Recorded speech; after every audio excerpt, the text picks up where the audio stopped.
Assalamualaikum warahmatullahi wabarakatuh.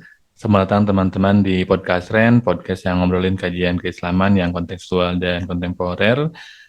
Dan di episode kali ini saya mau mengajak teman-teman untuk bersama-sama mentadaburi salah satu ayat dalam Al-Quran, khususnya Al-Jumu'ah ayat 10, yang itu lebih kurang bercerita tentang bagaimana Allah menganjurkan kepada kita untuk tanda kutip jalan-jalan. Nah, kenapa kok kemudian Allah menganjurkan kepada kita jalan-jalan, bagaimana konteksnya, bagaimana kita mesti menyikapi anjuran tersebut. Kita akan mencoba mendiskusikannya selama mungkin 10-15 menit ke depan. Nah, saya mau mulai dengan ayat yang tadi dimaksud, فَإِذَا قُضِيَتِ الصَّلَاةُ فَانْتَشِرُوا فِي الْأَرْضِ وَابْتَغُوا مِنْ فَضْلِ اللَّهِ وَاذْكُرُوا اللَّهَ كَثِيرًا لَعَلَّكُمْ تُفْلِحُونَ.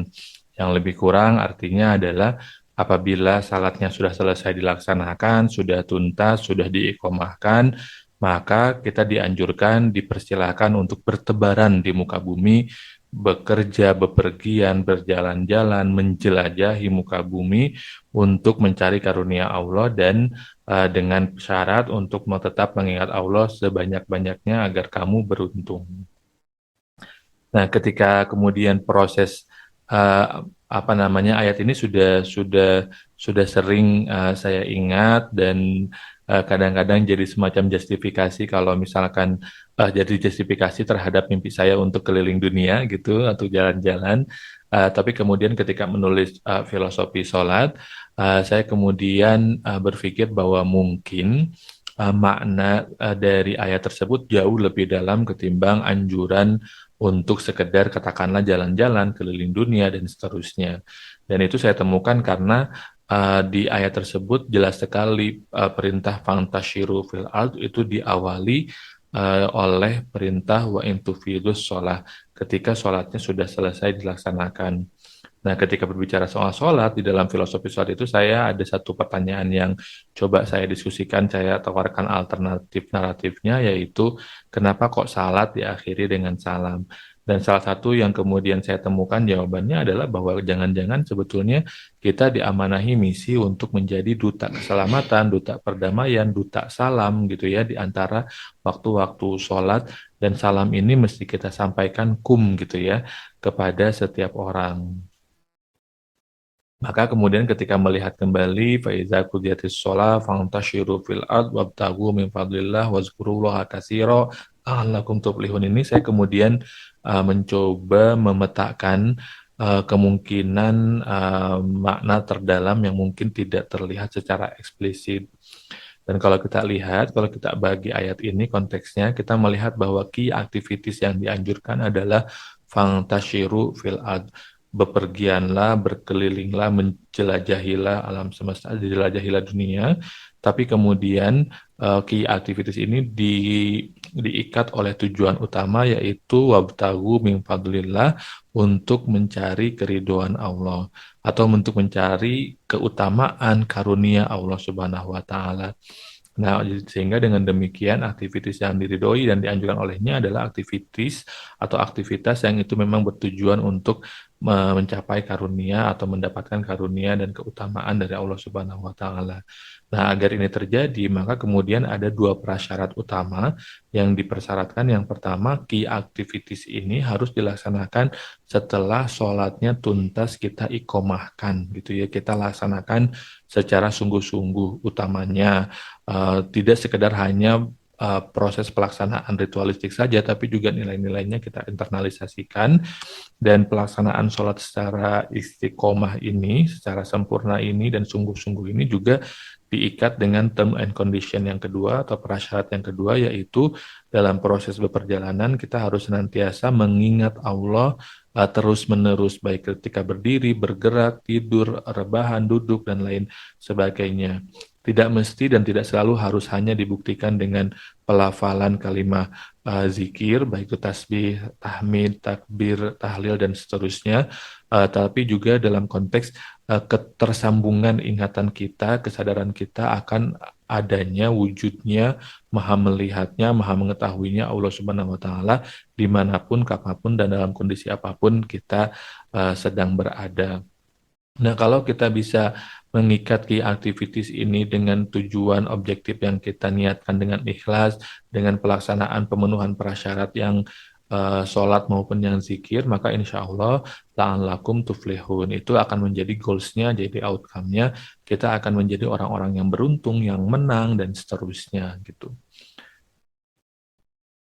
Kalau misalkan ini kita sambungkan dengan kalimat azan, ada ajakan untuk sholat, ada ajakan untuk menuju kemenangan, hayya 'alal sholah, hayya 'alal falah. Kita bisa melihat bagaimana pentingnya untuk menjaga konektivitas ketersambungan zikir kita kepadanya, sehingga apapun yang kita kerjakan pasca sholat ada dalam menjadi bentuk ketaatan kita kepadanya, maka insya Allah kita menjadi orang-orang yang menang, yang beruntung, terutama menang atas hawa nafsu dan naluri kebinatangan di dalam diri kita sendiri begitu. Nah, sehingga dari sini sebetulnya ada konsekuensi dari interpretasi atau dari narasi alternatif tersebut. Dampak dari pemaknaan yang menjadi lebih luas dan lebih dalam, insya Allah. Yang pertama adalah kalau misalkan kita melihat kita berarti harus meyakini bahwa bepergian kita kemanapun, kapanpun, itu mesti dibarengi dengan ketersambungan zikir kita, kesadaran kita, ingatan kita kepada Allah Subhanahu wa Ta'ala, dan dibarengi kesadaran bahwa kita punya misi menebar salam, menebar nilai Islam, menebar semangat kita sebagai Muslim yang memang Rasulullah diamanahi untuk liutamima makarimah akhlak, menyempurnakan akhlak yang mereka yang mulia, sehingga kemudian kita bisa menjadi rahmatan lil alamin.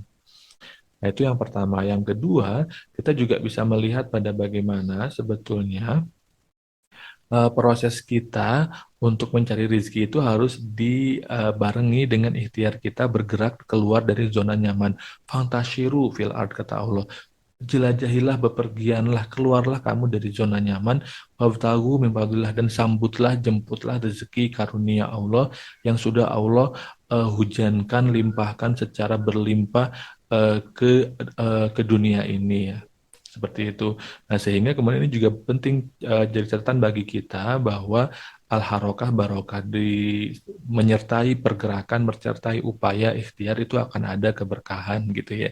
Jadi jangan istilahnya jangan mageran, jangan diam nyaman di zona nyaman gitu ya. Kita harus menantang diri kita untuk keluar dari zona nyaman dan mencoba hal-hal baru, meningkatkan kapasitas kita sehingga kemudian kita layak untuk mendapatkan rezeki yang lebih berkah, lebih besar, lebih luas karena kita punya kesediaan untuk terus memperluas zona nyaman kita, untuk meningkatkan kemampuan kita walaupun itu mungkin terasa tidak nyaman karena kita butuh kesabaran, perjuangan dan seterusnya.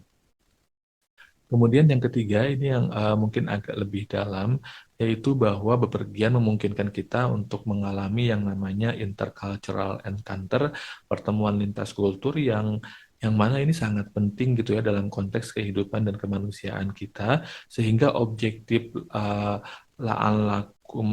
sehingga objektif wabtagu min fadlillah ini mencari karunia dan keutamaan Allah ini bisa dilihat jauh lebih besar ketimbang hanya rezeki yang sifatnya personal bagi kita sendiri. Apa saja itu? Misalkan yang pertama rezeki dalam dalam bentuk breaking down stereotype dan prejudice.